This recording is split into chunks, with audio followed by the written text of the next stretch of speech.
There are people who walk into a room and never come out again. There are children who live their entire childhood next to a wall, not knowing that their mother is dying inside. And there were fathers who left their homes amidst a cloud of yellow smoke, only to find their bodies 6 months later trapped in a crevice in the rocks, kilometers away. Welcome to your channel name. Today, we're diving into 3 true stories, mysterious, heartbreaking, and inexplicable. These stories won't just chill you to the core.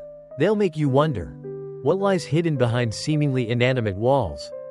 But before we get started, if you are a fan of strange, dark, and mysterious stories told in story form, then you have come to the right place. Like this video, subscribe to the channel, and turn on the notification bell, so you don't miss any of the stories in each weekly episode.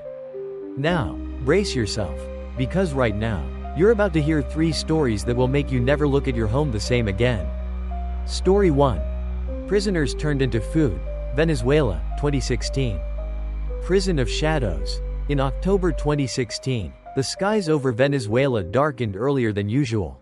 On the southern outskirts of Maracaibo, a few hours' drive from the capital, was a gray, moss-covered concrete complex, a maximum security prison called Hope.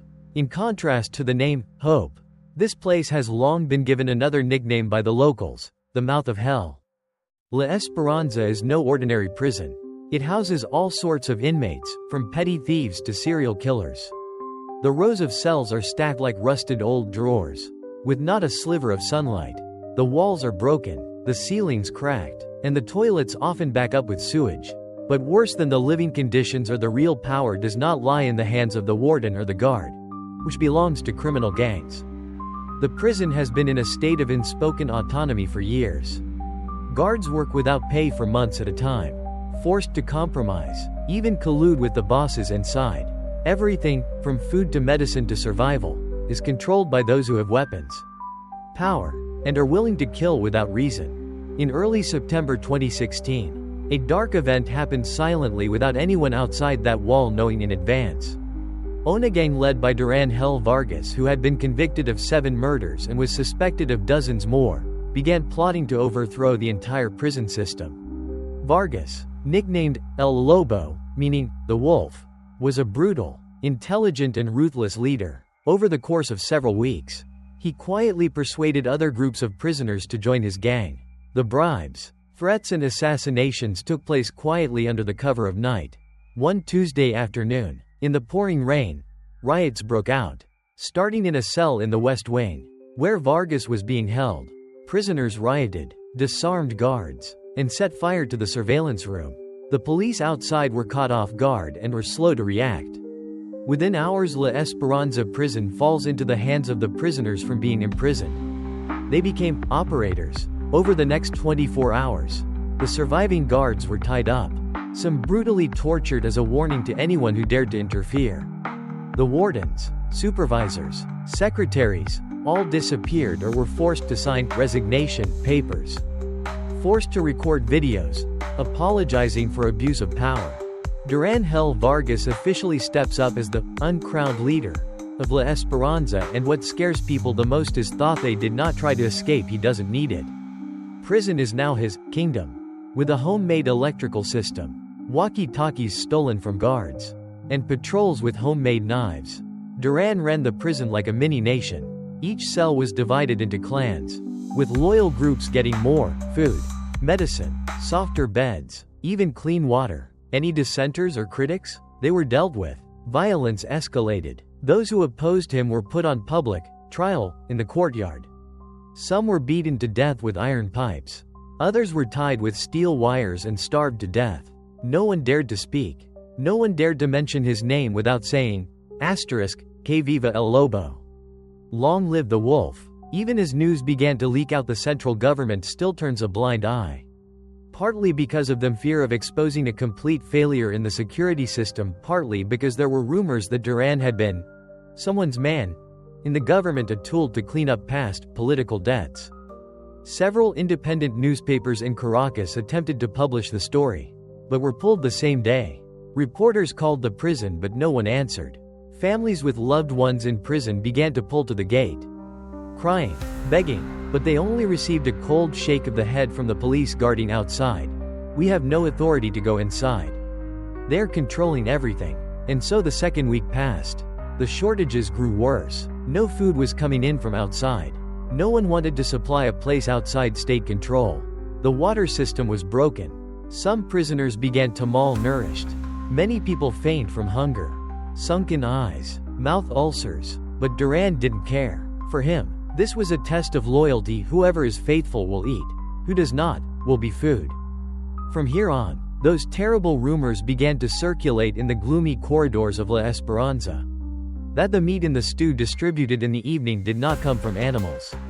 That fishy smell in the pot unlike any meat they had ever tasted. And that their wasperson disappeared without a trace. In broad daylight, no one dares to verify. But everyone starts. Pray I don't get called. Time flies. A month of hell passed. The government finally acted, but only after a video leaked showing a bound guard forced to kneel and apologize to hundreds of cheering prisoners. The video went viral on Venezuelan social media. The national humiliation was too great for the Interior Ministry to ignore any longer. The operation to recapture La Esperanza was launched on the night of October 9. More than 200 special forces, accompanied by military forces, surrounded the prison. Within 48 hours, dozens of prisoners were killed. Many others surrendered, but Vargas disappeared. He hid in a secret tunnel system that he had organized and built, and only surrendered after being assured that he would not be killed on the spot. La Esperanza returned to government control, but the shadow of Duran Hell Vargas still lingers everywhere. The guards still did not dare enter certain cells at night. On the wall, the words written in blood were still smeared, El Lobo lives forever. And in that chaotic, devastated scene, Juan Herrera Jr., a young prisoner imprisoned only for theft, has disappeared. No body, no death record. No one knows if he's alive or dead. Man disappears in slaughterhouse. Among the more than 1,000 prisoners trapped in the hell of La Esperanza during the month of riots, there was one who did not belong there, at least in the spiritual sense. Juan Herrera Jr., 22, was once a bright, kind-hearted boy born and raised in the city of San Cristobal near the Colombian border. He was a second-year mechanical engineering student. But life in crisis hit Venezuela did not allow for long-term dreams. Juan's parents worked in construction, but after the economy collapsed, they lost their jobs and the family fell into poverty. Every week, they would stand in line for nearly 8 hours just to buy a bag of rice. Juan dropped out of school to help support his family. And then one day, in the throes of extreme hunger, he involved in a mini supermarket robbery. No weapons were used, no one was injured, but it was enough to be sentenced to 5 years in prison. Juan was brought to La Esperanza in September 2015, a time when the prison was already beginning to be engulfed in gang violence. However, Juan is intelligent, patient and calm. He stay away from gangs, non-confrontational, always willing to help others, from cleaning the cell to helping the elderly read letters from home. One guard once said, "If all prisoners were like him, we wouldn't need to carry guns." But kindness in the dark is but a candle in the storm. When the riots broke out in early September 2016, Juan initially thought they would soon be brought under control. He watched guards being beaten and dragged away, watched Vargas's new room chiefs walk around like little kings. And then one day a list of volunteers was sent down to each cell. The chief needs help distributing food. One of Vargas's men rapped on the bars. Anyone who doesn't sign up will go hungry. Juan looked around. Some prisoners raised their hands. Some looked down. Juan hesitated. He knew, in this place, if he refused, he would not be the only one punished. Those in his cell could be beaten, deprived of food, or worse. And remember, that day was the 17th day without food from outside. And so Juan, quietly stepping out, put his name on the list. 3 days later, Juan did not return. No one in his cell saw him again. None of the other chosen in the batch knew what had happened, or rather, they didn't dare say. News of Juan's disappearance began to spread through a prisoner who had been released early due to a serious illness. This man, as soon as he was released from prison, called Juan's father, Juan Herrera Sr., reported that he had not been seen for several days. Juan's father, a 52-year-old man with graying hair and a welder, initially did not believe it. He thought his son was in solitary confinement, or in the medical ward. But after nearly a week of calling, writing, and going to the prison gate for help, he did not receive a single reply.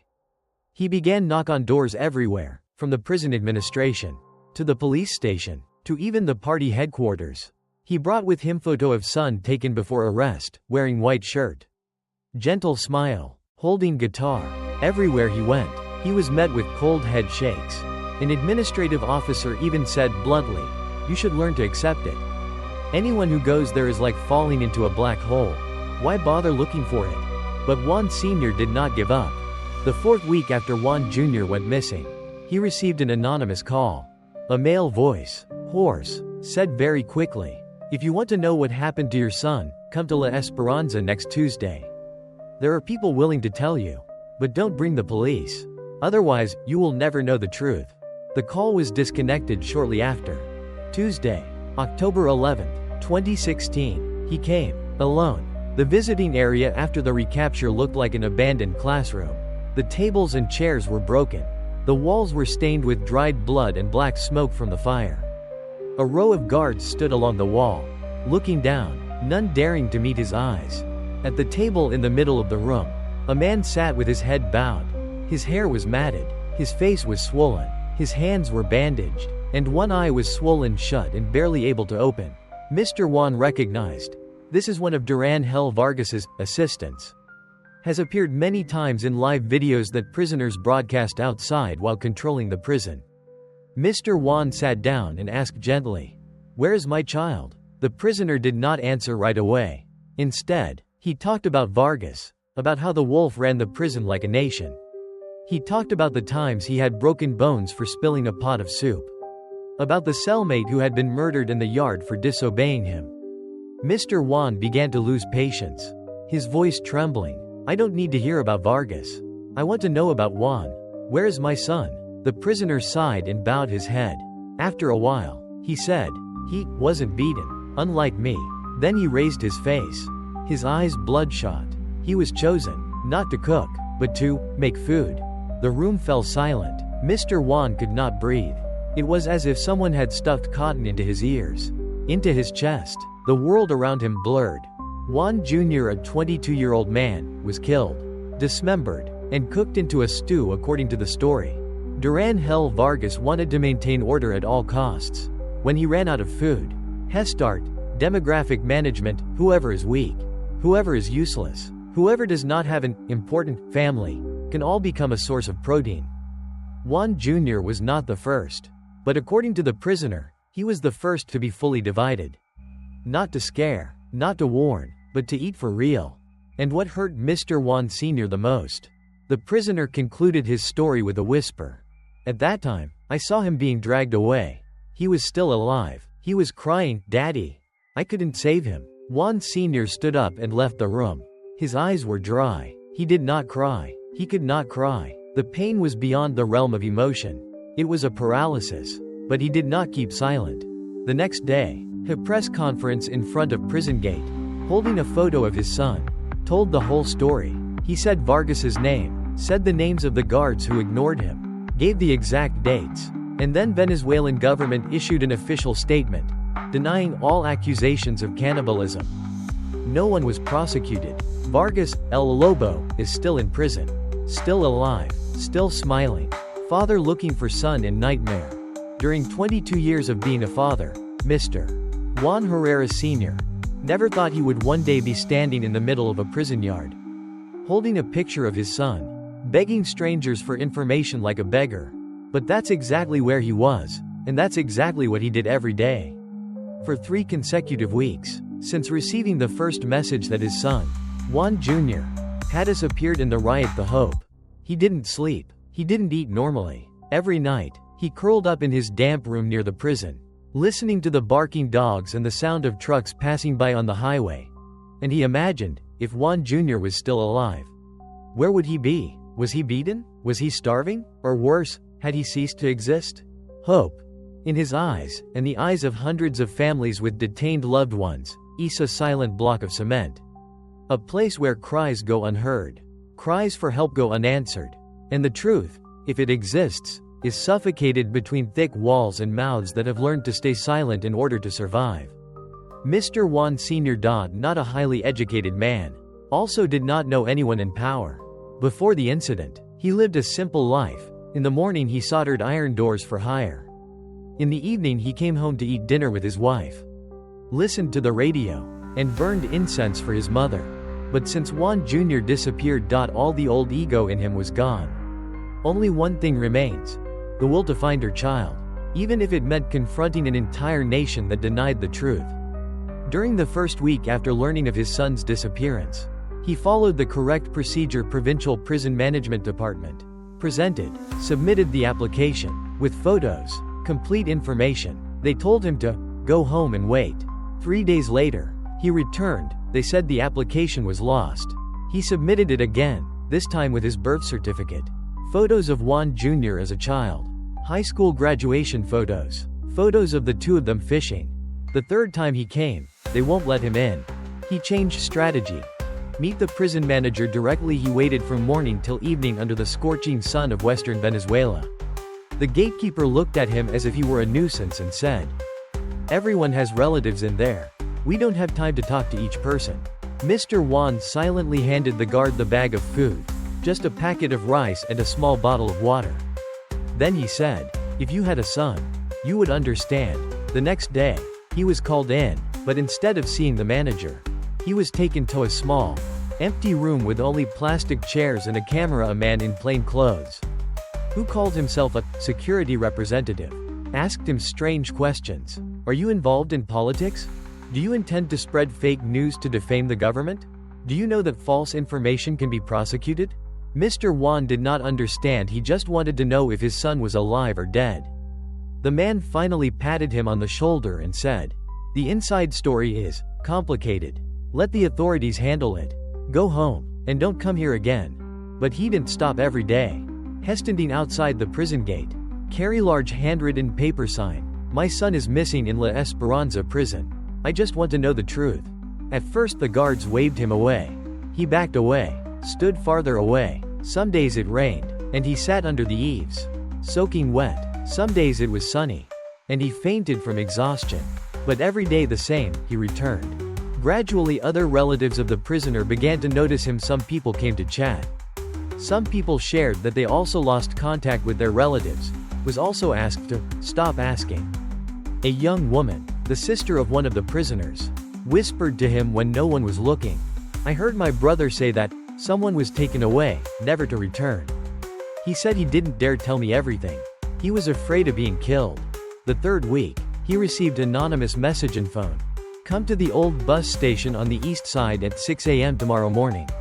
Someone will take you to the person who knows the truth." He hesitated. Maybe it was a trap. Maybe it was a trick. But he went. And there, in an old taxi parked by the side of the road, a strange man took him to an abandoned house, a few miles from the prison. There a newly released prisoner, named David, was waiting. David, in his early 30s, was thin, with a large scar on his face. He looked at Mr. Juan for a long time before saying, "Your son, Juan Jr., is a kind man. He helped me when I fainted from hunger. He brought me water, even though he didn't have much more. He didn't deserve to die that way." David said, his voice choked. They took him away while he was handing out rice. The reason? Because he looked insubordinate. That's it. I heard him scream, and then never saw him again. But I saw the soup that night. And I'm sorry. That's when Mr. Juan knew no confirmation required. No death certificate required. The truth screamed in the other's eyes. Back to the room. Hesitate still for hours next to the picture of the child. Then he called the press. Contact independent reporters, small news sites, international human rights organizations, and Hezi et al. The child's name, the prison warden's name, the names of the officers he met, and even Duran Hel Vargas's name. He knew he could be caught. He could disappear like his son. But he didn't care. October 14, 2016. He held an impromptu press conference right in front of the prison gate. Only 3 reporters came, along with a few curious citizens. He holding up a photo of her son, reading each line in shaky handwriting, telling about Juan Jr., about the strange phone call, about the prisoner who confirmed his son was being cooked, about the government's appalling silence. A video of the press conference went viral on Venezuelan social media within hours. The comments on the post were filled with hundreds of condolences and hundreds of warnings. The government will not spare you. 2 days later, Venezuela's Ministry of Justice held a press conference, officially denying all accusations. There is no evidence of cannibalism in La Esperanza prison. We suspect there is a plot to cause public panic. People should be alert to fake news. Duran Vargas remains in custody. No one was prosecuted. No one has confirmed the existence or death of Juan Jr. And his father, Juan Herrera Sr., is still alive. Every month, he held a small memorial service in the town square. Hangs an old photo. Juan Jr. smiling brightly, holding a guitar. Below is the line he wrote himself. Never change. My son is not fake news. He is a human being. And I will speak his name until my last breath. The silent eaters. In Venezuela's prison system, there are secrets that are not in the files, not written down, and no one dares to mention by name. They live in the averted eyes, in the blood stains on the cement, and in the way people walk silently through a door that once opened to death. And death of Juan Jr. is one of those secrets. When Juan Sr. heard from prisoner David that his son had been cooked, he did not believe it immediately. How could it be? 21st century, a country with a government, with laws, a prison, no matter how chaotic, could something like the Middle Ages happen? But then a small detail that made him choke. He was the first to be divided, comprehensive. The word, comprehensive, kept repeating in his head like a horrible mantra. Truth, as portrayed by survivors, is not a single act. It is a process, purposeful, planned, and executed. Prisoner Luis Ramirez, who worked as a cook in the prison before the riots broke out, recalled, when Vargas took control of the prison, the food supply ran out. There were no supplies from outside. No one dared to come. In the kitchen, there were only a few bags of rice, some salt, a barrel of sprouted potatoes. Then it was all gone. Vargas said, "Those who cannot survive will serve those who survive." At first we thought he was joking. The day Juan Jr. was chosen, everything went on as usual. He was helping carry pots of thin porridge from the kitchen to the cells. A seemingly small task, but a lifeline for many hungry people. An old guard, now Vargas's man, called him back and whispered, "The boss needs to talk to you privately." From then on, no one saw Juan again. Ramirez continued, "That night, they locked the kitchen door. No one was allowed in. I stood outside. I heard a scream. Short, sharp, then a knife. A crash. I recognized it. I had heard those sounds before on the farm. Killing pigs." The next morning, the kitchen door opened. A large pot of soup was brought out. Vargas personally supervised its distribution. He said, "Last night someone sacrificed for the community. Whoever eats it honors that person. No one dares to refuse." Some prisoners ate in silence, not asking, not saying. Others knew, or guessed, but because of hunger, because of fear. Still swallow. Some people cry while eating. Some people throw up after eating, but then get beaten until their teeth are broken. A prisoner named Gerardo, who was later transferred to another prison, said, "I didn't eat. I said my stomach was weak. They didn't believe me. I hung upside down in the toilet for 6 hours. Then I ate a bowlful. I remember the taste. Salty, strong, like iron. I ate and I cried." Another horrifying detail. On the kitchen wall, there is a line written in brick. "My name is Juan. If anyone sees this, I am under arrest. I did nothing wrong. Please tell my father." The text was later erased, but Ramirez saw it and engraved it in his memory. Duran Vargas made no secret of this.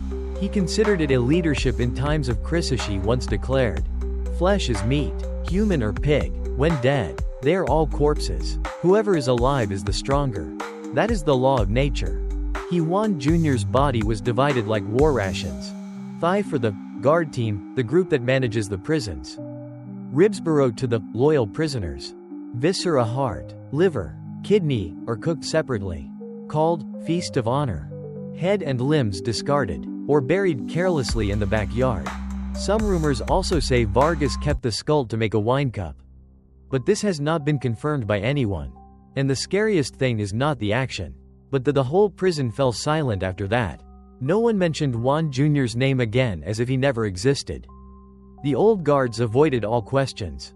Prisoners are afraid of being killed. The file was lost. The camera system that day accidentally failed.